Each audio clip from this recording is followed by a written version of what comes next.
রেজিনগর যে শিল্পাতালুক এই যে জায়গা যে পরিষ্কার করা হচ্ছে, এগুলা কি কারণে পরিষ্কার করা হচ্ছে বলুন। রেজিনগর শিল্প তালুকের যে সমস্ত জায়গাগুলো ছিল ঝড় জঙ্গল হয়ে, সেইগুলো সরকারের উদ্যোগে পরিষ্কার করা হচ্ছে। আর সরকার বলতে চাচ্ছে যে আপনারা শিল্প করুন, জায়গা এসে পরিদর্শন করুন, জায়গা যদি পছন্দ হয় আপনারা শিল্প করবেন। আপনারা প্রথম এসে জায়গাগুলো দেখেন, জায়গাগুলো কি পজিশন। NH 34 নম্বরের জাতীয় সড়কের পাশে আসা যাওয়া সমস্ত ভালো আছে। এখানে যা ব্যবসা করবেন আশা করি চলবে, বা আপনারা অভিজ্ঞতা লোক আসেন দিয়ে দেখেন, শিল্প করুন, শিল্প করলে চলবে।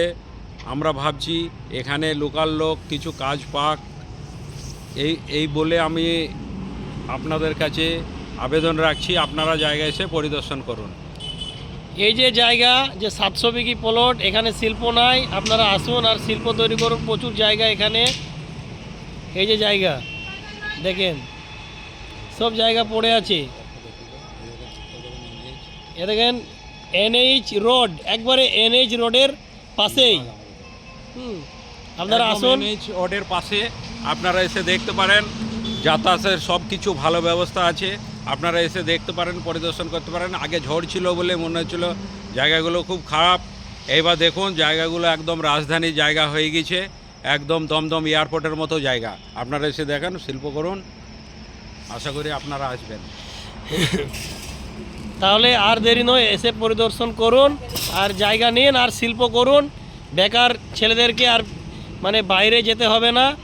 মুর্শিদাবাদের ছেলেরা মুর্শিদাবাদেই কাজ পাবে যদি শিল্প তৈরি হয়। আসুন, এখানে অনেক জায়গা আছে, 700 বিঘি এরিয়া, চলে আসুন। আচ্ছা, আপনি কি এখানকার সিকিউরিটি?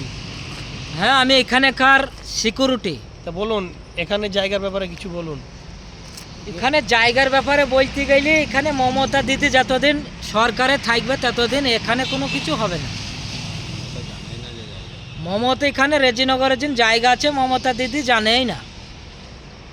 কাদের আমলে ঘেরা হয়েছিল এই জায়গাটা?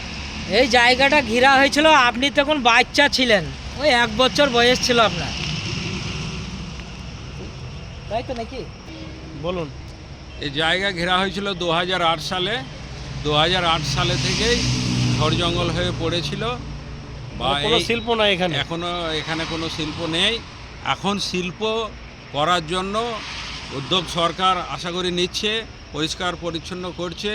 আপনারা এসে দেখেন, শিল্প করুন। আর আমাদের এলাকার শিল্প করলে আমাদের এলাকার যে সমস্ত বেকার ছেলেদের কিছু কর্মস্থান হবে, যে বাইরে যারা পর্যায় শ্রমিক তারা এখানে কাজ পাক, আমরা এটাই চাচ্ছি।